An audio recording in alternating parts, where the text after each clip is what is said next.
So if you have heartburn, indigestion, GERD, you're going to be very happy you watched this video. I mean, we all know what acid reflux and heartburn really is. It's too much acid, right?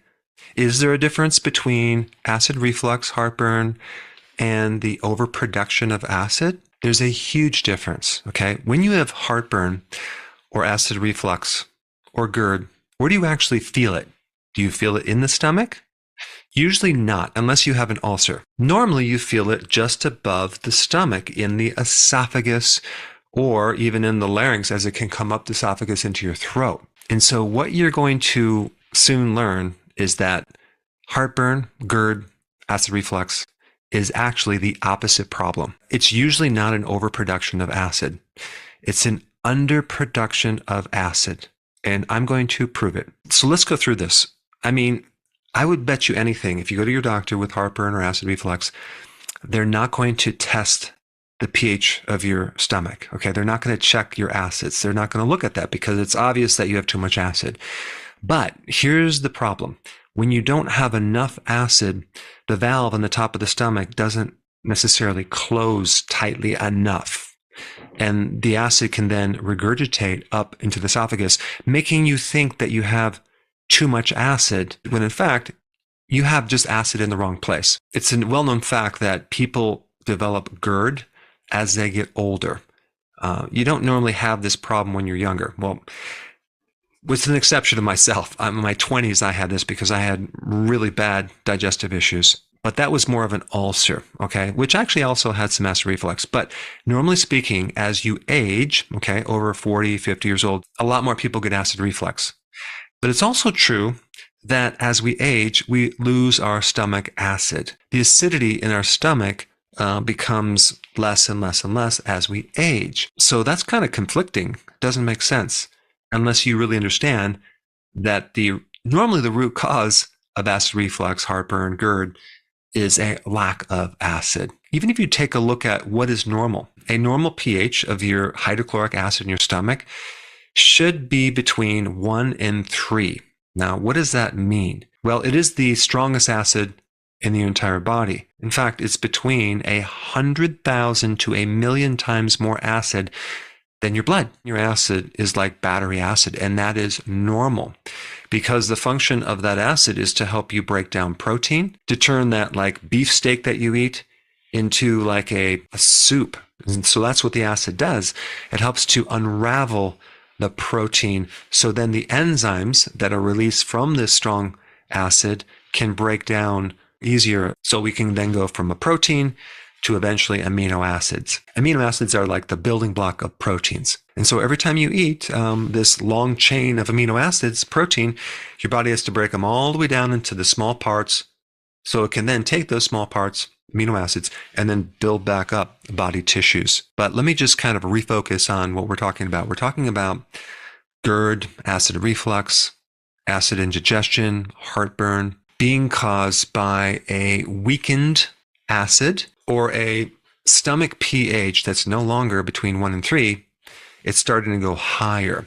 As the numbers go higher, things become less acidic. So there are two main conditions of low stomach acids, okay? One is called hypochlorhydria. That just means low acids. So instead of being between 1 and 3, it's like between 3 and 5. Then you have another condition called achlorhydria, okay? That means you don't have any more acids. But that's not 100% true because the definition of achlorhydria means a pH of greater than 5 in men and a pH of greater than 6 in women. But realize that if you're 5 or 6, that's still below 7, which is neutral. So there's still some acid in your stomach. Now, if you just search this, just take a look at the symptoms of both of these conditions, okay? And you're going to find some very interesting things. Both of those conditions produce GERD, acid reflux, heartburn, bloating, and all the other symptoms that occur when you don't have enough hydrochloric acid in your system. Hydrochloric acid is there to help you break down food, especially protein, help you absorb minerals and vitamins, especially calcium, iron, magnesium, potassium, and also vitamins too. Vitamin A, vitamin B, vitamin C. That hydrochloric acid is there to help wipe out pathogens and microbes that are trying to get through to the stomach level and to the rest of the body. So with the right pH, you can kill off the microbes so you don't end up with an infection or a pathogen. And so if you don't have enough acid, you can become anemic because you can't absorb iron as well as B12. You can start getting a stomach infection and even an infection in your small intestine where there's too many microbes, and that's called SIBO, small intestinal bacterial overgrowth. And because you're not breaking down proteins, your immune system's going to react a little bit weird, and you're going to develop food allergies and even autoimmune diseases. Without that acid being really strong in your stomach, you're also at risk of developing cancer in your stomach.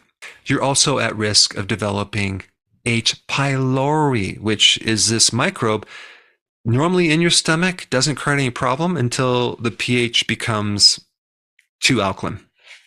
I mean, even the strategy of this H. pylori is to increase ammonia, which is very alkaline, so it can then survive. And so H. pylori comes out of remission when your pH isn't acid enough, and also that infection creates an alkaline stomach. And if you're not getting the minerals and you're not getting the protein, you're also at risk for osteoporosis. So if you don't have enough acid in your stomach, you're going to feel it as indigestion, bloating, and gas especially. Now, what is mind-blowing to me is if you look up these two medical conditions, the treatment is not to add back the acid. In fact, it's everything but that. It's kind of like there is no specific treatment. I'll look up to see if there's a genetic problem, cancer, and treat that. Look to see if there's anemia and treat that. Look to see if there's H. pylori and treat that. But there is no medical recommendation for increasing the acid from both of these conditions, which are a loss of acid. Now, if we take a look at some of the major side effects of antacids or PPIs, or basically, generally speaking, acid-suppressing medication, one of the main side effects is a loss of stomach acid. If you treat a loss of stomach acid with something that's going to cause a loss of stomach acid, what do you think is going to happen? You're going to get worse, but you're going to feel better temporarily when you eat because you have all this acid that's regurgitating into the esophagus. If we can keep that down, you feel better, but you'll be having all these other issues, right? And people that are on chronic medications to suppress stomach acids have a lot of issues. And this could be completely avoided if someone tested the pH in their stomach instead of just assuming they had a problem with the overproduction of this acid. So I'm going to show you a very simple, inexpensive way, okay, that doesn't involve an expensive test to determine if you have low stomach acids. Okay, I'm going to show you how to do that. But I just want to explain a little bit more on this HCl, hydrochloric acid first. How does someone end up with lowered amount of hydrochloric acid? If someone has hypothyroidism, that can produce a loss of stomach acid. If someone doesn't eat healthily, they can develop H. pylori infection, or let's say their immune system is suppressed. That can actually pop up, come out of remission, and create an alkaline environment and cause you to lose your stomach acids just from that. And of course, we already talked about taking antacids or other medications that can diminish your acid as well. And you can even develop low hydrochloric acid from being on a low salt diet, from having a potassium deficiency, from having a zinc deficiency, and even from having an iodine deficiency. There's another reason why you might also have a loss of hydrochloric acid. It's because you eat too frequently. Just think about the digestive system. Our bodies were not designed to eat every hour and a half with 3 meals and snacks in between. As we do that over time, we're basically just depleting the digestive juices. We're weakening the system to the point where we don't ever have a chance for our digestive system to rest in between eating. It's kind of like exercising constantly and never giving your body a chance to recover. And then all the insulin that could create a diabetic situation. And by the way, diabetics are 4 times more likely to develop GERD than people who are not diabetics. So the number one remedy to resolve this problem is betaine hydrochloride. You can get it over the counter. It's not a medication. It's a natural remedy. And the only time you wouldn't want to take it is if you had an ulcer. And so this is how I'm going to recommend that you take betaine hydrochloride starting out, okay?